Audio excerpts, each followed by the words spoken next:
The self you built without knowing. The hidden root of all suffering. Buddhist wisdom. There is something strange about the way we suffer. You can walk past 100 houses on a street and feel absolutely nothing. But the moment one of those houses becomes your house, the moment you sign the papers, hang your pictures on the wall, sleep there for the first time, that house enters your nervous system. If someone scratches the door, you flinch. If a storm damages the roof, your stomach tightens. If you lose it, something inside you collapses, as if a part of you was torn out along with it. But what actually changed? The house is the same house. The wood, the walls, the roof. None of it transformed the moment you called it yours. What changed was something inside you. You drew an invisible line around that house and tied it to your sense of who you are. And from that point on, anything that touches the house touches you. This is something you can observe right now. Look at the things that cause you the most stress: your health, your relationships, your career, your body. And notice what they have in common. They are all things you have called mine. The stress did not come from the thing. It came from the claim you placed on it. Now, I want to be clear about something before we go further, because this point is often misunderstood, and the misunderstanding causes real harm. The Buddha was not saying that your relationships don't matter. He was not dismissing your hard work, your achievements, or the love you carry for the people in your life. Those things are real. They have value. What he was pointing at is something more subtle. The way the mind turns even the most beautiful things into sources of pain, not because of the things themselves, but because of the invisible act of claiming them as mine in a way that binds your identity to their survival. Over 2,500 years ago, the Buddha pointed directly at this mechanism. It was only his second teaching after awakening, the Anatalakkhana Sutta, the discourse on the not-self characteristic. He was speaking to the first 5 monks at the deer park in Isipatana, examining the 5 aggregates: form, feeling, perception, mental formations, and consciousness. For each one, he asked, "Is form permanent or impermanent?" The monks answered, "Impermanent." He pressed further. "Now is what is impermanent, what is painful since subject to change, fit to be regarded thus: this is mine, this is I, this is myself." Each time, the answer was no. He was not making a philosophical argument. He was asking people to look, really look, at the things they call mine, and to ask honestly, does this claim hold up? We don't usually think of stress as something we create. We think it happens to us. A relationship ends. Stress. The body gets sick. Stress. But the Buddha was pointing at something deeper. The stress is not in the event. It is in the grip. And the grip begins the moment you say mine. You can see this once you start looking. 2 people lose the same kind of job on the same day. One falls apart, cannot sleep, cannot eat, feels as though their identity has been ripped away. The other feels something unexpected, a quiet lightness. Same event. The difference is not in what happened. It is in how deeply each person had woven that job into who they believe they are. The tighter you hold, the more it hurts when what you hold changes. And everything, without exception, changes. In his very first sermon, the Dhammacakkappavattana Sutta, the Buddha identified the origin of this suffering with precision. He pointed to the craving that makes for further becoming, accompanied by passion and delight, relishing now here and now there. 3 directions: craving for sensual pleasure, the hunger to have, craving for becoming, the hunger to be someone, and craving for non-becoming, the hunger to escape, to destroy what is unbearable. Every stress you have known traces back to one of these, not to what happened, but to how the mind reached out and tried to hold on. And the most immediate way to see this: turn your attention to the thing you are most certain is yours, your own body. The Buddha said, "If form were truly self, it would not lead to affliction, and one could command it. Let my form be thus. Let my form be not thus." Try it. Tell your body not to age. Tell your cells not to decay. It does not listen. It has never listened. So on what ground do you call it mine? When you cling to something that was never under your control, stress is inevitable. The body changes. Feelings change. Thoughts change. Every time something changes that you have called mine, you suffer. Not because change is inherently painful, but because the grip was too tight. And this is not a flaw in you. It is a flaw in the claim. The claim itself was placed where it could never hold.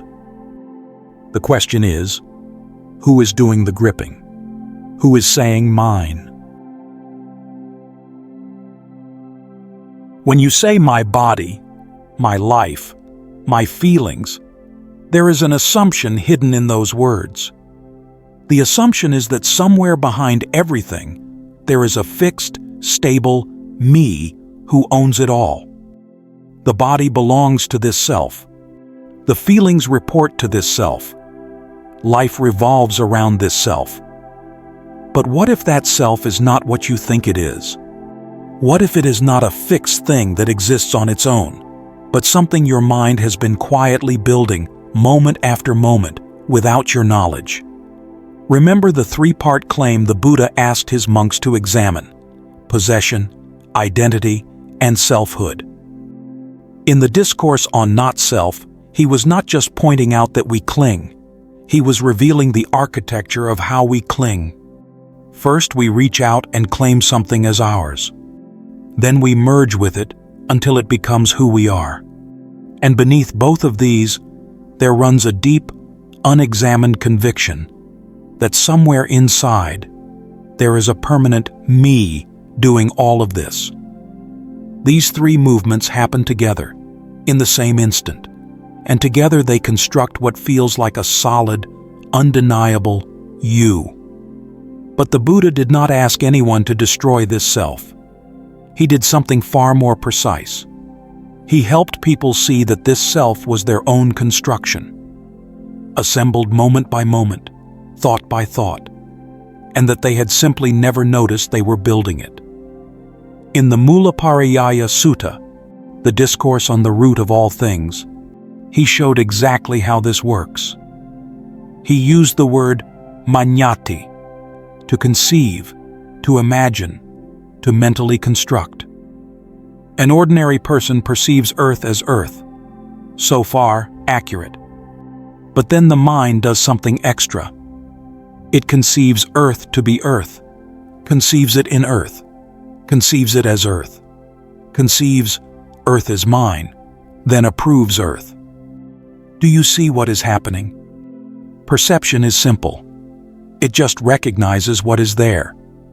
But then the mind adds layer after layer on top of that recognition, until a simple moment of experience becomes another brick in the wall of me. And the final step, approval, is where the mind settles into satisfaction with its own construction. It admires the building it just built, not realizing it is also the prisoner inside it. And this does not stop with ordinary things.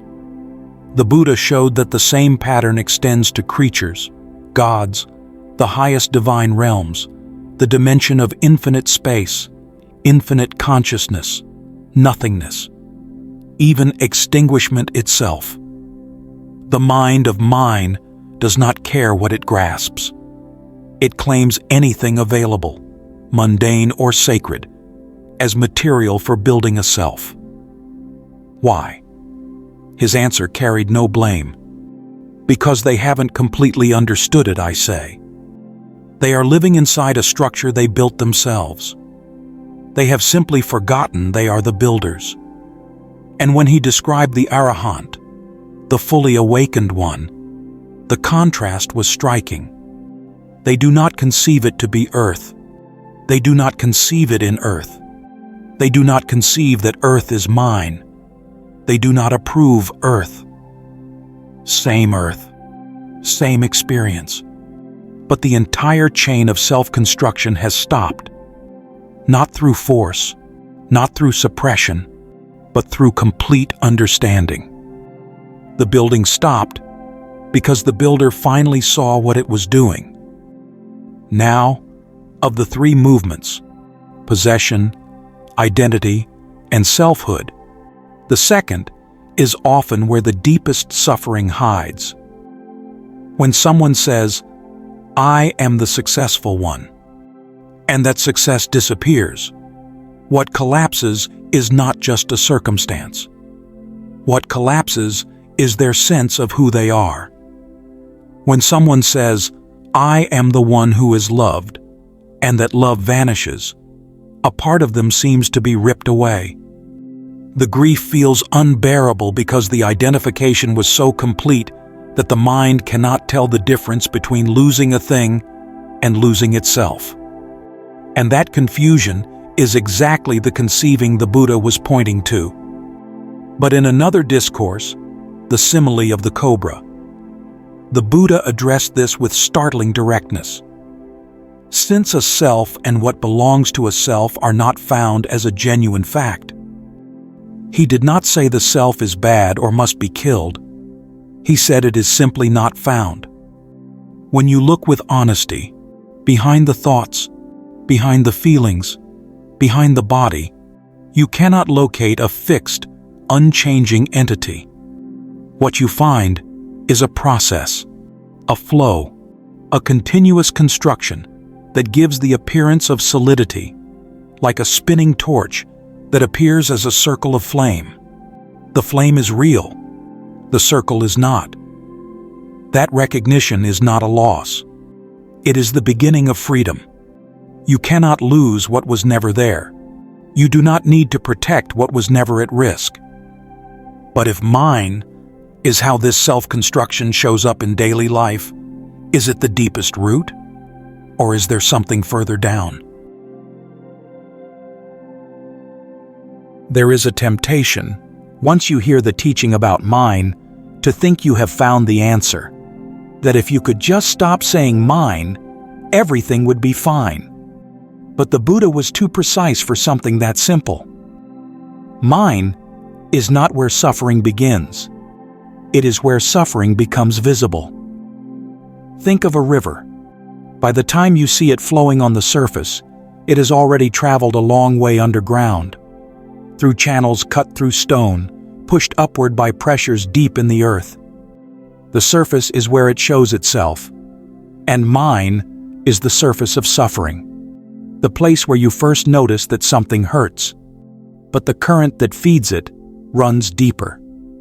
In the Vibhanga Sutta, the analysis of dependent origination, the Buddha described the full underground river, a chain of 12 links, each giving rise to the next. And the chain begins not with mine, not with craving, but with ignorance, avijja. He defined it clearly. Not knowing suffering, not knowing the origin of suffering, not knowing the cessation of suffering, not knowing the way leading to the cessation of suffering. Ignorance is not a lack of information. It is the inability to see reality as it is. From ignorance arise volitional formations. From those, consciousness.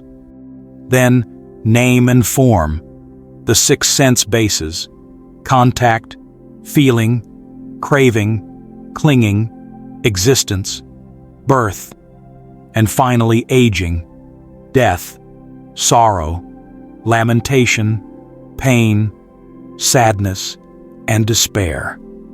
Such is the origin of this whole mass of suffering. Within this chain, craving is the hand reaching out. Clinging, which the Buddha divided into 4 kinds. Clinging to sensual pleasures, clinging to views, clinging to rules and vows, and clinging to a doctrine of self, is the moment that hand grips tight. And mine is what that grip feels like from the inside. So mine is not the root. Ignorance is. But mine is the doorway closest to your lived experience, the most immediate place to begin catching the whole chain in action. There is another dimension worth seeing. In the simile of the cobra, the same discourse that told us the self is not found as a genuine fact, the Buddha compared the Dhamma itself to a raft. A person builds a raft to cross a dangerous flood. Once safely across, they think, "This raft was so helpful. Why don't I hoist it on my head and carry it everywhere I go?" Would that be wise? Of course not. The right thing, the Buddha said, was to beach the raft or set it adrift and walk on freely. Even the Dhamma, the very teaching that leads to liberation, becomes a burden when grasped with the mind of mine. My practice, my spiritual understanding, my progress on the path.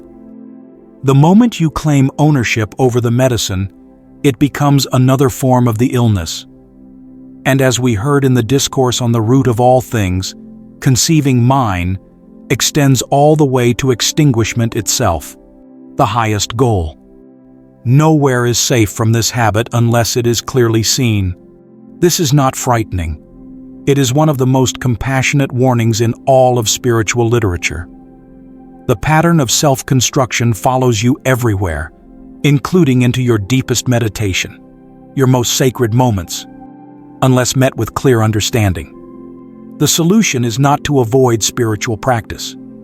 The solution is to bring the same honesty to your spiritual life that you bring to your worldly life. And one more thing must be said. If you cling, you are not broken. You are not morally failing. The Buddha never treated clinging as a sin. He treated it as a condition that arises from not seeing clearly, and that can end when seeing becomes clear. The problem is real. The suffering it causes is real. But the person caught in it is not to be blamed. They are to be guided toward understanding. Think of a child gripping their mother's hand in a dark room.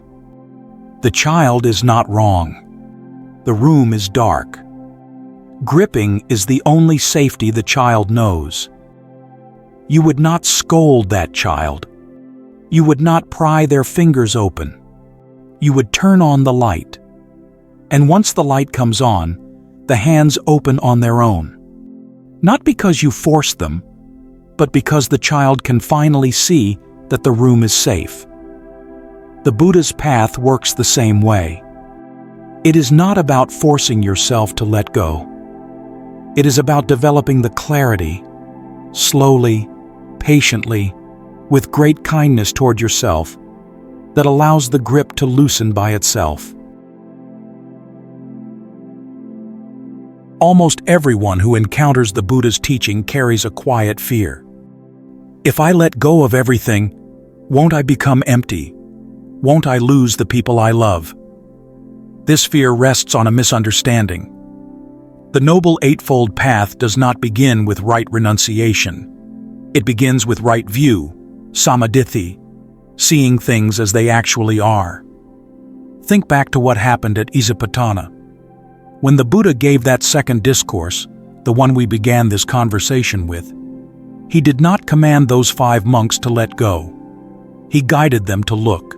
He asked them to examine form, feeling, perception, mental formations, and consciousness, not to reject them, but to see them clearly. And when they saw, the release happened on its own. When he finds estrangement, passion fades out. With the fading of passion, he is liberated. No force, no willpower, just the natural consequence of clear seeing, like waking from a dream. You do not have to fight the dream. You simply open your eyes. And the practice is more accessible than you might think. Because the truth is, you already know how to not cling. You do it every day with countless things: trees, clouds, strangers on the street, rivers flowing past. You feel no stress about any of them because you never claimed them. You never poured yourself into them. The practice is not about learning an exotic new skill. It is about extending a clarity you already possess to the places where you have unknowingly built a self. This is the Satipatthana, observing body as body, feeling as feeling, mind as mind, phenomena as phenomena.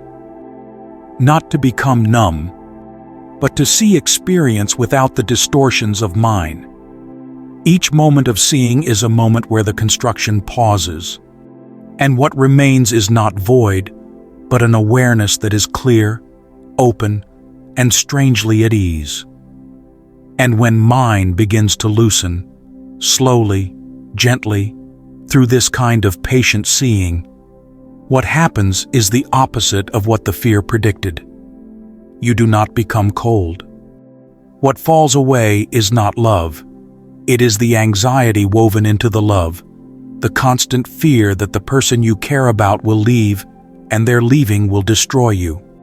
What falls away is not joy.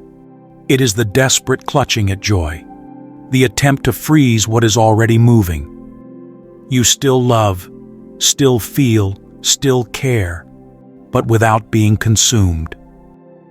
The Buddha called this the cessation of stress, not the cessation of life, the cessation of the unnecessary suffering layered on top of experience by a mind that kept building a self and then desperately trying to protect it. But I want to be honest, this does not happen overnight. In his first sermon, the Buddha described 3 rounds of understanding for each noble truth. There is the truth. The truth must be practiced. The truth has been fully realized. Between the first and the last lies the whole journey, and that journey is not a straight line. It spirals. It deepens. Sometimes it feels like you are going backward when you are actually going further in. You will forget. You will cling again. You will catch yourself building another self around a feeling, a hope, a fear. And when you do, that moment of catching yourself is not failure. That is the practice. That is the seeing. And in the seeing, the grip loosens. A little. And then, a little more. At the end of that day at Isipatana, the same teaching that opened this conversation, something remarkable happened. The text tells us simply, the hearts of the bhikkhus of the group of 5 were liberated from taints through clinging no more. They were not superhuman. They simply saw clearly, and what they saw set them free. This path does not ask perfection. It asks willingness. The willingness to look, to notice the habit of mind when it arises, and to see it for what it is, without judgment, without force. There is no need to rush. Just see clearly and keep walking. And in that walking, something shifts. Not because you forced it, but because the light reached where it needed to go. And in that light, the hands open. And what you find is not that you have lost everything, but that you were never as trapped as you thought.